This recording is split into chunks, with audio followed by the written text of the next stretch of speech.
En 1977, l'humanité a lancé 2 machines dans l'obscurité. Et elles ne sont jamais vraiment revenues. Elles ont continué leur route au-delà des mondes que nous pensions comprendre, au-delà des anneaux que nous croyions simples, au-delà des lunes que nous pensions mortes. Et à chaque nouvelle image qu'elles envoyaient vers la Terre, le système solaire devenait plus étrange, plus sauvage et bien plus vivant que quiconque ne l'avait imaginé.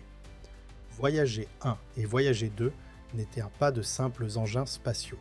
C'étaient nos yeux, dérivant toujours plus profondément dans l'inconnu, nous révélant des tempêtes gigantesques, des lunes en éruption, des anneaux cachés, des mondes de glace brisés et la fragile pâleur de la Terre elle-même. Ce qui rend leur histoire si troublante, c'est ceci. Les sondes Voyager ne se sont pas contentées de photographier les planètes, elles en ont changé le sens. Jupiter a cessé d'être une sphère lointaine striée pour devenir un monde de violence et de mouvement. Les anneaux de Saturne ont cessé de paraître lisses pour révéler une structure complexe, fragmentée, vivante dans ses moindres détails. Uranus est devenu un mystère incliné.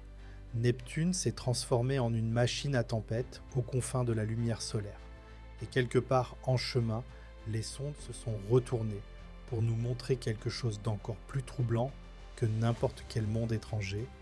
Elles nous ont montré notre foyer. L'histoire de Voyager commence avec une opportunité cosmique si rare qu'elle semble presque fictive. À la fin des années 1970, Jupiter, Saturne, Uranus et Neptune se sont alignés d'une manière qui ne se produit qu'environ une fois tous les 176 ans, créant la possibilité pour une seule mission de visiter les 4 planètes géantes en utilisant l'assistance gravitationnelle comme des pierres de passage à travers le système solaire externe. La NASA a saisi cette chance et a refusé de la laisser passer. Ainsi, Voyager 2 a été lancé en premier, le 20 août 1977, et Voyager 1 a suivi le 5 septembre, empruntant une trajectoire plus rapide qui lui permettrait finalement de dépasser sa jumelle. Ensemble, elles ont été envoyées vers l'extérieur, non seulement comme des sondes, mais comme des pionnières, portant la curiosité humaine dans une région que personne n'avait encore explorée en détail. Même leurs premières images avaient quelque chose d'étrange. Quelques jours après le lancement, Voyager 1 s'est retourné et a capturé la Terre et la Lune depuis des millions de kilomètres, un rappel silencieux que tout ce voyage avait commencé avec un seul monde bleu fragile disparaissant peu à peu dans la distance. Cette image semble aujourd'hui presque prophétique, car avant Voyager, le système solaire externe était encore rempli d'hypothèses éclairées. Nous avions des modèles, des télescopes, des attentes, mais nous n'avions pas encore d'intimité. Nous ne savions pas encore à quoi ressemblaient réellement ces mondes lointains de près, comment leurs atmosphères bouillonnaient, comment leurs lunes se fissuraient, entraient en éruption ou brillaient dans l'obscurité. Voyager s'apprêtait à changer tout cela. Quand Voyager 1 a finalement atteint Jupiter en mars 1979, suivi quelques mois plus tard par Voyager 2, le système solaire s'est ouvert comme une porte. Lorsque Voyager 1 atteignit finalement Jupiter en mars 1979, suivi quelques mois plus tard par Voyager 2, le système solaire s'ouvrit comme une porte. Jupiter avait déjà été observé auparavant, bien sûr, mais jamais ainsi. Soudain, la géante gazeuse n'était plus un simple disque lointain vu à travers un télescope. C'était une atmosphère vivante, faite de turbulences immenses, de panaches tourbillonnants, de bandes violentes et de tempêtes imbriquées les unes dans les autres. La célèbre grande tache rouge fut confirmée comme un système en rotation d'une ampleur gigantesque, mais ce n'était qu'une partie de la surprise. L'atmosphère autour d'elle était bien plus dynamique que les scientifiques ne l'avaient prévu, pleine de mouvements et d'instabilité qui faisaient de Jupiter quelque chose de moins semblable à une planète et davantage à une machine colossale encore inachevée. Mais la plus grande surprise de Jupiter n'était peut-être pas Jupiter elle-même, c'était Io. Avant Voyager, beaucoup pensaient que sa surface ressemblerait à celle de notre Lune, ancienne, criblée de cratères, marquée mais silencieuse. Au lieu de cela, Voyager découvrit un volcanisme actif, de véritables éruptions, des panaches projetant de la matière à des centaines de kilomètres dans l'espace, des lacs de lave, une surface si géologiquement vivante qu'elle força les scientifiques à réécrire complètement leurs hypothèses. C'était la première fois que des volcans actifs étaient observés sur un autre monde. Puis vint Europa, marqué par d'étranges fractures sur sa surface glacée, laissant déjà entrevoir la possibilité d'un océan caché en dessous. Dans un seul système planétaire, voyager nous montrait à la fois un enfer volcanique et une lune glacée pouvant dissimuler de l'eau sous sa croûte gelée. C'est à ce moment-là que le système solaire externe cessa de paraître mort. Après Jupiter vint Saturne, et c'est là que la beauté prit une dimension plus troublante.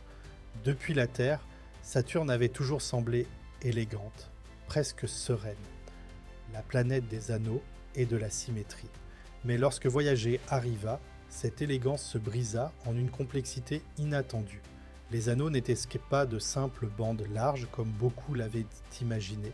Ils étaient constitués de centaines de fins annelés, de structures enchevêtrées, de torsions, de vides et de détails délicats, bien plus complexes que prévu. Voyager révéla également de nouveaux anneaux, des lunes bergères, maintenant des bandes étroites en place et d'étranges motifs en forme de rayons à travers les anneaux B qui ne correspondaient pas aux théories gravitationnelles existantes. Les anneaux de Saturne passèrent ainsi du statut d'icône à celui d'énigmes profondes en seulement quelques images. Et puis les lunes de Saturne commencèrent à raconter leurs propres histoires. Titan apparut comme un monde doté d'une atmosphère épaisse, riche en azote, sans équivalent au-delà de la Terre, devenant instantanément l'un des objets les plus fascinants du système solaire. Enceladus laissa également entrevoir une activité avec des signes qui seraient plus tard liés à des panaches en éruption et à une dynamique interne. Voyager ne se contentait plus de cataloguer des mondes, elle les révélait comme des lieux dotés de météo, de chimie, d'océans cachés et de géologie active. Saturne, autrefois perçu comme l'objet le plus gracieux du système solaire, devint un rappel que plus on regarde en profondeur, plus les choses deviennent étranges. Après Saturne, Voyager fut propulsé vers le haut, hors du plan du système solaire, entamant sa trajectoire vers l'espace interstellaire, tandis que Voyager 2 poursuivait seul le grand voyage. Ce périple l'amena jusqu'à Uranus en 1986, un monde si étrange qu'il semble encore aujourd'hui presque irréel. À première vue, Uranus paraissait calme, presque vide, avec une atmosphère lisse dépourvue des structures spectaculaires visibles sur Jupiter ou Saturne. Mais derrière ce visage tranquille se cachait une planète inclinée sur le côté, avec un champ magnétique fortement désaligné par rapport à son axe de rotation. Sa magnétosphère oscillait d'une manière jamais observée auparavant, forçant les scientifiques à repenser entièrement leur compréhension des champs magnétiques planétaires. Voyager découvrit également de nouveaux anneaux, de nouvelles lunes, et toute une collection de mondes glacés marqués par des canyons, des fractures tectoniques et des histoires géologiques étranges. Parmi eux, Miranda se distinguait particulièrement, une lune qui semblait brisée puis recollée, comme un puzzle cosmique reconstitué après une catastrophe. Puis vint Neptune en 1989, la dernière grande rencontre planétaire. Et aux confins du système solaire connu, Voyager 2 ne trouva pas le calme, mais la violence.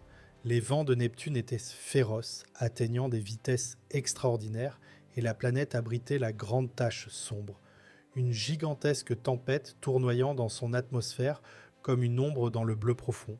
Ses anneaux se révélèrent incomplets et poussiéreux, formant des arcs mystérieux qui soulevaient de nouvelles questions sur leur stabilité et leur formation. Et puis il y eut Triton, la plus grande lune de Neptune, qui offrit un dernier choc, un paysage gelé, fracturé, avec des panaches semblables à des geysers et des signes d'activité sur l'un des mondes les plus froids jamais observés. Lorsque Voyager 2 quitta Neptune, elle avait achevé le grand tour, mais elle avait aussi transmis un message bien plus profond.